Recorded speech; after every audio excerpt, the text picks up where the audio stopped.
የአክብሮት ሰላምታችን በያላችሁበት ድረስ የተወደዳችሁ የአዲስ ፖስት ቤተሰቦች እንደምን አላችሁ? አዳዲስና ወቅታዊ ሰበር መረጃዎችን ይዘን መተናል። በቅድሚያም አርዕስቶቹን እንንገራችሁ።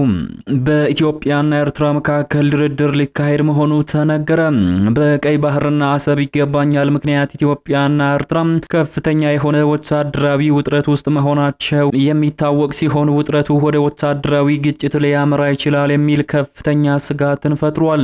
ውጥረቱ ወደ ጦርነት ከማምራቱ በፊት ሁለቱ ሀገራቱ ወደ ድርድር እንዲመጡ እንቅስቃሴ ተጀምሯል ተብሏል። ሙሉ መረጃው በዘገባችን ተካቷል፣ ታደምጡታላችሁ። በሌላ ሰበር መረጃ ከ60 በላይ ባለስልጣናት ላይ እርምጃ መወሰዱ ተሰማ።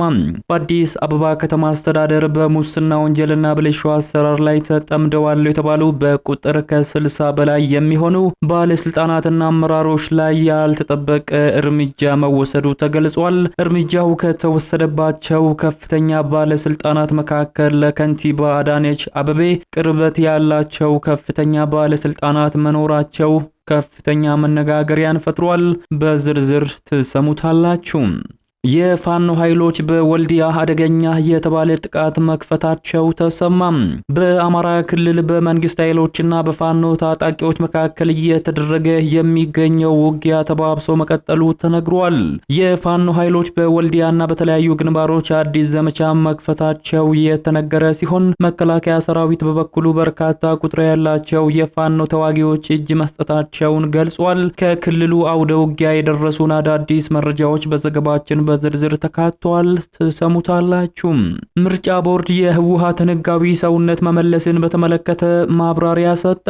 ከፌደራል መንግስቱ ጋር ውጥረት ውስጥ የገባው ህዝባዊ ወያኔ ሓርነት ትግራይ ህወሓት በምርጫ ቦርድ ህጋዊ ሰውነቱ መሰረዙ የሚታወቅ ሲሆን ህወሓት በድጋሚ በህጋዊነት ይመዘገባል የሚሉ መረጃዎችም ከሰሞኑ በስፋት ሲሰራጩ መመልከት ተችሏል። በጉዳዩ ላይ ምርጫ ቦርድ አዲስ ማብራሪያን ሰጥቷል።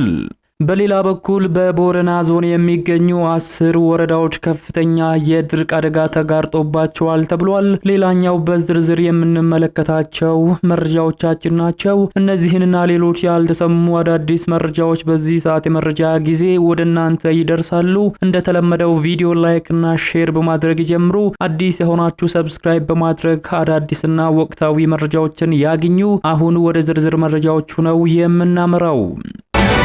በቅድሚያ ምርጫ ቦርድ የህወሓትን ህጋዊ ሰውነት መመለስን በተመለከተ ማብራሪያ ሰጠም። ከፌደራል መንግስቱ ጋር ውጥረት ውስጥ የገባው ህዝባዊ ወያኔ ሓርነት ትግራይ ህወሓት በምርጫ ቦርድ ህጋዊ ሰውነቱ መሰረዙ የሚታወቅ ሲሆን ህወሓት በድጋሚ በህጋዊነት ይመዘገባል የሚሉ መረጃዎች ከሰሞኑ በስፋት ሲሰራጭ መመልከትም ተችሏል። በጉዳዩ ላይ ምርጫ ቦርድ በሰጠው ማብራሪያ ህወሓት መልሶ በሚመዘገብበት ጉዳይ ላይ የጀመርነው ንግግር የለም ስል ገልጿል። የብሔራዊ ምርጫ ቦርድ ሊቀመንበር የሆኑት ሜላት ወርቅ ኃይሉ ተቋማቸው የተሰረዘውን የህወሓትን እውቅና በማንሳት መልሶ ለመመዝገብ በሚቻልበት ሁኔታ ላይ ንግግር እየተደረገ አለመሆኑን አስረድተዋል። ሊቀመንበሯ በሰጡት መግለጫ የህወሓትን እውቅና የመመለስ ስልጣን የምርጫ ቦርድ አለመሆኑንም አመላክተዋል። የህወሓት ጉዳይ ከፕሪቶሪያው የግጭት ማቆም ስምምነት ጋር የተገናኘ መሆኑን የጠቀሱት ወይዘሮ ሜላት ወርቅ ጨምረው እንደዚህ አይነት ፖለቲካዊ ጉዳዮች አግባብ ባለው መንገድ እንጂ በምርጫ ቦርድ በኩል የሚፈቱ አይደለም ብለዋል። ህወሓት በተሻሻለው የፖለቲካ ፓርቲዎች አዋጅ መሰረት እንደገና መመዝገብ የነበረበት ቢሆንም ባለመመዝገቡ በምርጫ ቦርድ ከፖለቲካ ፓርቲነት መሰረዙ የሚታወስ ነው። ይሁንና የህወሓት ቃል አቀባይ ባለፈው ሳምንት በሰጡት ቃለ ምልልስ የፌደራል መንግስቱ ምርጫ ቦርድን እንደ መሳሪያነት በመጠቀም በትግራይ ክልል ውስጥ አዲስ የፖለቲካ አሰላለፍ የመመስረት ስትራቴጂውን እያራመደ ይገኛል በማለትም የፌደራል መንግስቱን ህወሓት አስጠንቅቋል። ወደ ቀጣዩ መረጃችን ስናመራ በኢትዮጵያና ኤርትራ መካከል ድርድር ሊካሄድ መሆኑ ተነገረ። በቀይ ባህርና አሰብ ይገባኛል ምክንያት ኢትዮጵያና ኤርትራ ከፍተኛ የሆነ ወታደራዊ ውጥረት ውስጥ መሆናቸው የሚታወቅ ሲሆን ውጥረቱ ወደ ወታደራዊ ግጭት ሊያመራ ይችላል የሚል ከፍተኛ ስጋትን ፈጥሯል። በሁለቱ ሀገራት መካከል የተነሳው ውጥረት ወደ ጦርነት ከማምራቱ በፊት ሁለቱ ሀገራት ወደ ድርድር እንዲመጡ እንቅስቃሴ ተጀምሯልም ተብሏል። የሁለቱ ሀገራት ወዳጅ የሆነችው ቻይና ኢትዮጵያና ኤርትራን ልታደራድር እንቅስቃሴ ላይ መሆኗ ተነግሯል። ከቀናት በፊት ማለትም ሰኞ በአስመራ ከፕሬዝዳንት ኢሳያስ አፈወርቂ ጋር የተወያዩት የቻይና የአፍሪካ ቀንድ መልእክተኛው በትላንትናው ዕለት በአዲስ አበባ ከውጭ ጉዳይ ሚኒስትር ዶክተር ገዲዮን ጢሞቴዎስ ጋር ተወያይተዋል። ውይይቱ በቀጠናዊ ጉዳዮች ላይ ያተኮረ እንደነበር የመረጃ ምንጮች ገልጸዋል። ጠቅላይ ሚኒስትር አብይ አህመድ ከሁለት ወራት በፊት በፓርላማ ባደረጉት የመክፈቻ ንግግር ሀያላን ሀገራት እንዲያደራድሯቸው ጠይቀው እንደነበር አይዘነጋም። ይህንን ጥያቄ ተከትሎም ቻይናና ሩሲያ ከሌሎች ሀገራት በተሻለ ሁኔታ ሀገራቱን ማደራደር እንደምትችል ተንታኞች ሲናገሩም ቆይተዋል። የቻይናው ልዩ መልእክተኛ የሰሞኑ የአስመራና የአዲስ አበባ ጉዞም ከዚሁ ጋር የተገናኘ ሳይሆን እንዳልቀረ ተገምቷል።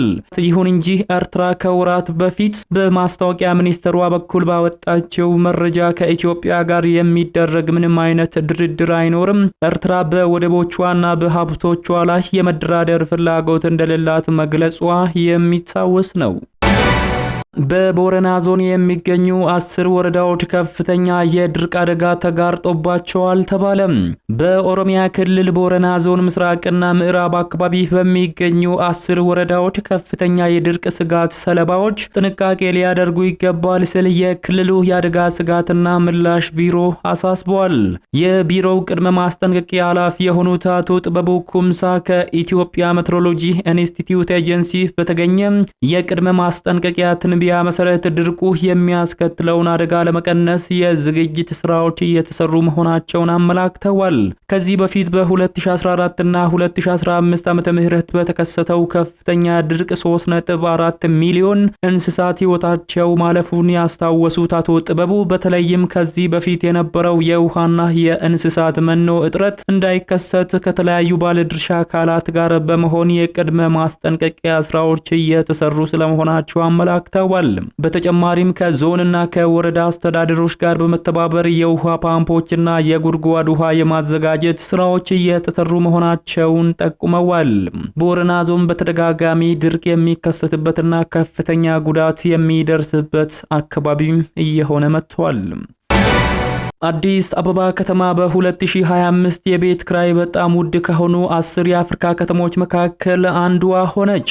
አዲስ አበባ ከተማ በ2025 መገባደጃ ከፍተኛ የቤት ክራይ ከሚያስከፍሉ 10 የአፍሪካ ከተሞች መካከል መመደቧን ቢዝነስ ኢንሳይደር ዓለም አቀፍ የኦንላይን ዳታቤዞችን መረጃ ዋቢ በማድረግ ዘግቧል። ቢዝነስ ኢንሳይደር አፍሪካ በዘገባው የአዲስ አበባ ከተማ የክራይ መረጃ ጠቋሚ 22 ሆኖ የተመዘገበ ሲሆን በዓለም አቀፍ ደረጃ 220ኛ ላይ ተቀምጣለች። በዚህም ለመኖሪያ ቤት ተከራዮች በሀገሪቱ በጣም ውድ ከሆኑ ከተሞች መካከል አንዷ እንድትሆን አድርጓታልም ብሏል። ከአዲስ አበባ በመቀጠል የደቡብ አፍሪካዋ ኬፕ ታውን ከተማ የክራይ መረጃ ጠቋሚ 21፣ ዓለም አቀፍ ደረጃ ደግሞ 218 ሆኖ ሲመዘገብ ኪጋሊ ደግሞ በ16 የክራይ መረጃ ጠቋሚ ዓለም አቀፍ ደረጃ 264 ላይ ተቀምጣለች። ቢዝነስ ኢንሳይደር እንደዘገበው ከሆነ በዚህ ዓመት የቤት ክራይ ዋጋ መጨመር በአፍሪካ ከተሞች ለሚኖሩ ነዋሪዎች ዋነኛ ፈተና ሆኗል። ከፍተኛ የመኖሪያ ቤት ወጪዎች ግለሰቦችንና ቤተሰቦቻቸውን ራቅ ወዳለ የከተማ ዳርቻዎች እንዲዘዋወሩ እያስገደደ መሆኑን የገለጸው ዘገባው ይህም የትራንስፖርት ወጪን መጨመር፣ የጉዞ ጊዜን ማራዘምና ምርታማነት መቀነስን ያስከትላል ብሏል። በተለይም ዝቅተኛ መካከለኛ ገቢ ያላቸው ቤተሰቦች በእጅጉኑ ተጎድተዋል ሲልም ዘገባው አክሏል። በሌላ ሰበር መረጃ ከ60 በላይ ባለስልጣናት ላይ እርምጃ መወሰዱ ተሰማም። በአዲስ አበባ ከተማ አስተዳደር በሙስና ወንጀልና ብልሹ አሰራር ላይ ተጠምደዋል የተባሉት በቁጥር ከ60 በላይ የሚሆኑ ባለስልጣናትና አመራሮች ላይ ያልተጠበቀ እርምጃ መወሰዱ ተገልጿል። እርምጃው ከተወሰደባቸው ከፍተኛ ባለስልጣናት መካከል አዲስ አበባ ከንቲባ አዳነች አቤቤ ቅርበት ያላቸው ከፍተኛ አስተዳደሮች መኖራቸው መነጋገሪያን ፈጥሯል። አስተዳደራዊ እርምጃ የተወሰደባቸው የአዲስ አበባ ከተማ የመሬት አስተዳደር ሰራተኞች ላይ ነው። በአዲስ አበባ ከተማ ከመሬትና መሬት አስተዳደር ጋር ተያይዞ ሙስናና ሌብነት በከፍተኛ ሁኔታ መንሰራፋቱ ተነግሯል። የመሬት ልማትና አስተዳደር ቢሮ በብልሹ አሰራር ውስጥ ተዘፍቀው በተገኙ ከፍተኛ አመራሮችና ባለሙያዎች ላይ እርምጃ እየወሰድኩ ነው ብሏል። ህብረተሰቡም በ779 ነፃ የስልክ መስመር ተጨባጭ ጥቆማዎችን እንዲሰጡ ጠቁሟል። ቢሮው የወሰዳቸው መረጃዎች እንደሚያመላክቱት በ2017 እና 2018 በጀት ዓመት በብልሹ አሰራር ውስጥ ተዘፍቀው የተገኙ ከፍተኛ አመራሮችን ጨምሮ 138 አመራርና ሰራተኞችን በመለየት 66ቱን ከስራ ማስተናበቱን ጨምሮ በከባድ የዲሲፕሊን ቅጣት የተቀሩት ደግሞ በቀላል የዲሲፕሊን ቅጣት እንዲቀጡ ማድረጉንም አመላክቷል። አስተዳደሩ እርምጃውን በተመለከተ በደፈናው ከመግለጽ ውጪ እርምጃ የተወሰደባቸው አመራሮችን ስምና ዝርዝር መግለጽ አልቻለም። ቢሮው ምንም እንኳን እርምጃ እየወሰድኩ ነው ቢልም ችግሩ ከቁጥጥር ውጪ እንደሆነ የአዲስ አበባ ነዋሪዎች ይናገራሉ። ሙስና ካልሰጠ ካልተጠቃቀምክ ሕግና ስርዓት ስለተከተልክ የሚያልቅል ጉዳይ የለም ያሉት ነዋሪዎቹ ኢንቨስትመንትና ትላልቅ ፕሮጀክቶች ላይ ለመሳተፍ ደግሞ ከደላላ እስከ ቢሮ ኃላፊዎች ቀድመው ገንዘብን በፐርሰንት ይቀባበላሉ ሲሉ በከተማ ውስጥ ያለውን የሙስና ሁኔታን አስረድተዋል። በትንሹ በአዲስ አበባ መታወቂያ ለማውጣትና ያገባ ያላገባ የድጋፍ ደብዳቤ ብንፈልግ እንኳ ከ15 እስከ 20 ሺህ ብር ጉቦ መክፈል የተለመደ አሰራር እየሆነ መጥቷል ይላሉ። ብዙዎች በአዲስ አበባ ከተማ በዘመድ አዝማድ ትስስር ወይንም በጉቦ ካልሆነ የመንግስት አገልግሎት ማግኘት አዳጋች እየሆነ መምጣቱን ይስማማሉ። የፋኖ ኃይሎች በወልዲያ አደገኛ የተባለ ጥቃት መክፈታቸው ተሰማም። በአማራ ክልል በመንግስት ኃይሎችና በፋኖ ታጣቂዎች መካከል እየተደረገ የሚገኘው ውጊያ ተባብሶ መቀጠሉ ተነግሯል።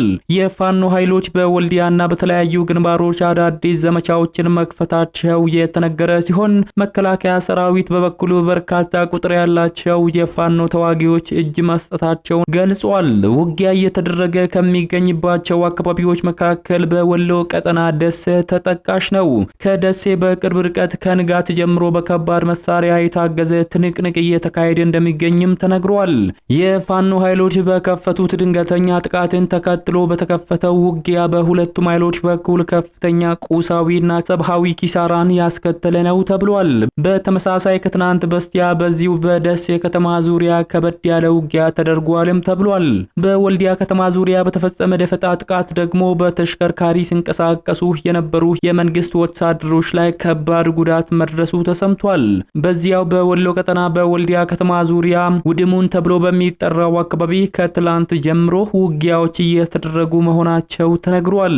ከታህሳስ 1 ቀን 2018 አመሻሽ ጀምሮ በሁለት ኦራልና በአንድ ፓትሮል ተሳፍረው ሲንቀሳቀሱ በነበሩ የመንግስት ወታደሮች ላይ የፋኖ ታጣቂዎች በፈጸሙት የደፈጣ ጥቃት ጉዳት ማስከተላቸውን ገልጸዋል። በደፈጣ ጥቃቱ የመንግስት ወታደሮችና ተሽከርካሪዎች ላይ ጉዳት መድረሱ የተነገረ ሲሆን የሚሊሻና አድማ ብተና ኃይሉ በፋኖች ላይ የመልሶ ማጥቃት ጥቃት ከፍተው ከፍተኛ ውጊያ ተደርጓልም ተብሏል። በዚሁ ቀጠና በነበረው ውጊያ በሁለቱም ወገን ከፍተኛ የሆነ ሰብአዊና ቁሳዊ ኪሳራ ደርሷል። በሌላ ቀጠና ደግሞ በሸምበል በርታና እነማይ ወረዳ ሰፊ ውጊያዎች መደረጋቸውን ከአካባቢው የወጡ መረጃዎች አመላክቷል።